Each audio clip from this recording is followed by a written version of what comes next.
It is the kind of turn no one saw coming. Gina Huynh, the Vietnamese African-American model who once accused Sean Diddy Combs of violent abuse, has now stepped forward to ask the court to grant him bail. The same woman who, in past interviews, described moments of fear and pain in their 5-year relationship, is now vouching for his character just weeks before his sentencing. The move stunned many in the courtroom and across social media. Huynh's letter, submitted by Diddy's legal team, portrays him not as the dangerous figure prosecutors have described, but as a changed man. A devoted father, a patient friend, someone who, in her words, has been non-violent for many years and puts his role as a father first. It's a dramatic shift from her earlier accounts. In 2019, Huynh publicly alleged that Diddy had physically assaulted her, sharing painful details that made headlines. Those statements placed her among the alleged victims in the government's case, identified in court filings as Victim 3. Yet now she is telling the court she does not see him as a danger to herself or the public. For observers, the reversal raises questions.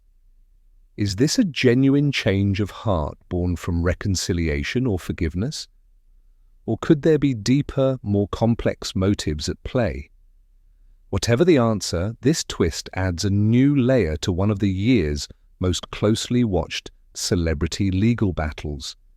Diddy remains in custody in Brooklyn, awaiting sentencing on October 3rd after being found guilty of soliciting prostitution, a charge that still carries up to 20 years in prison. But with Gina Huyhn's unexpected letter, the narrative surrounding his final weeks before sentencing has suddenly taken a dramatic and highly controversial turn. Sean Diddy Combs, one of the most recognizable names in hip-hop and business, has been at the center of a high-profile criminal case that has shaken the entertainment industry. Arrested in September 2024, the 56-year-old music mogul faced serious federal charges: sex trafficking, conspiracy to commit a crime, and soliciting prostitution. The accusations painted a disturbing picture. Prosecutors alleged that Diddy orchestrated parties where women were coerced into sexual acts through threats, violence, and manipulation.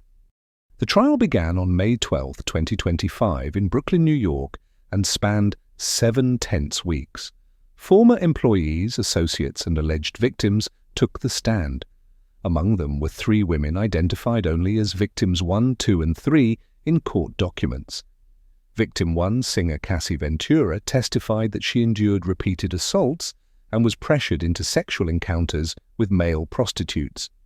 Victim 3, later identified publicly as Gina Huynh, did not testify, but her past statements to the media accusing Diddy of physical and emotional abuse were part of the public narrative. On July 2nd, the jury returned a mixed verdict. Diddy was acquitted of the 2 most serious charges, sex trafficking and conspiracy, but found guilty of soliciting prostitution. While the conviction was for a lesser charge, it still carries a potential sentence of up to 20 years in federal prison. Since the verdict, Diddy has been held without bail at a Brooklyn detention facility. His legal team filed multiple requests for his release before sentencing, arguing that he is not a danger to the public and poses no flight risk. However, Judge Aaron Subramanian denied those requests, citing concerns over his past conduct and a pattern of disregard for the law. Now, with Gina Huyhn's unexpected support, the push for bail has taken an unpredictable new turn. The relationship history between Sean Diddy Combs, Gina Huynh, and singer Cassie Ventura is a tangled mix of romance, betrayal, and public drama. Gina and Diddy began dating in 2014, during a period when he was still in a long-term relationship with Cassie. For years, rumors swirled about overlapping timelines and quiet feuds between the 2 women, fueled by Diddy's public appearances with each of them at different times. By Gina's own account, their 5-year relationship was volatile. In a 2019 interview, she accused Diddy of severe physical abuse, including an incident where he allegedly stomped on her stomach so hard she struggled to breathe. she claimed he verbally degraded her, often comparing her unfavorably to Cassie, telling Gina she was a bad person while praising Cassie as good. Her words painted a picture of a deeply toxic dynamic, one that left emotional scars long after their breakup. Meanwhile, Cassie's own relationship with Diddy, spanning over a decade, ended in 2018. In her later testimony, she recounted years of abuse, control, and infidelity, even alleging that Diddy cheated on her with Gina in the final years of their relationship. This crossover between personal relationships and alleged misconduct became part of the larger narrative in court and in the media. The triangle became more than just tabloid fodder, it was intertwined with the legal proceedings. Gina's past accusations placed her in the government's case as Victim 3, while Cassie emerged as Victim 1 and one of the prosecution's strongest voices. The tension between the two women's accounts and their connections to Diddy made the case even more complex. And for observers, it seemed unthinkable that Gina would one day publicly defend him. Yet, with her recent letter to the court, that is exactly what has happened. Gina Huynn's letter to the court, submitted by Diddy's defense team, is brief but striking in its tone. Far from the painful accusations she once voiced, the message focuses on portraying Diddy as a man who has grown, changed, and prioritized his role as a father. She writes that he has been non-violent for many years and that his main focus now is on caring for his family, especially his 7 children, who rely on him emotionally and financially. The letter acknowledges that their relationship was far from perfect, marked by ups and downs, but describes Diddy as someone who can recognize his mistakes and is willing to make better choices. Gina emphasizes that since their breakup, he has shown more patience, gentleness, and love than she had seen before.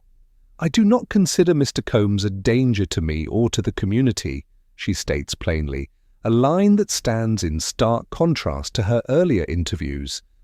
She also appeals to the court's sense of fairness, stressing that this is Diddy's first criminal conviction and that he has been cooperative and respectful throughout the investigation and trial. In her view, granting bail would not pose a risk. She believes he would comply fully with any conditions set and would not harm anyone. For those who have followed the case closely, the letter reads almost like a plea for mercy, not just from a former partner, but from someone who once stood among his accusers. Whether born from reconciliation, lingering affection, or another motivation entirely, the words are now part of the official record. And with sentencing just weeks away, they add a highly personal, emotional dimension to an already polarizing legal battle. The moment news of Gina Huynn's letter broke, reactions poured in from all corners, fans, legal analysts, and social media commentators alike. For some, her words were a powerful act of forgiveness, proof that people can grow and relationships can evolve. Supporters of Diddy pointed to the letter as evidence he poses no danger and should have the chance to be with his family before sentencing. But for others, the move sparked outrage and suspicion.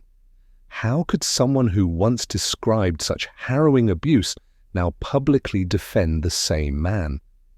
Speculation swirled about pressure, influence, or strategic motives. On social platforms, heated debates erupted over whether the letter was a heartfelt change of perspective or a calculated legal maneuver. Legal experts agree a letter from a former accuser is rare and could shape the judge's view of Diddy's character, but most doubt it will win him bail. Still, it may carry weight when sentencing day arrives.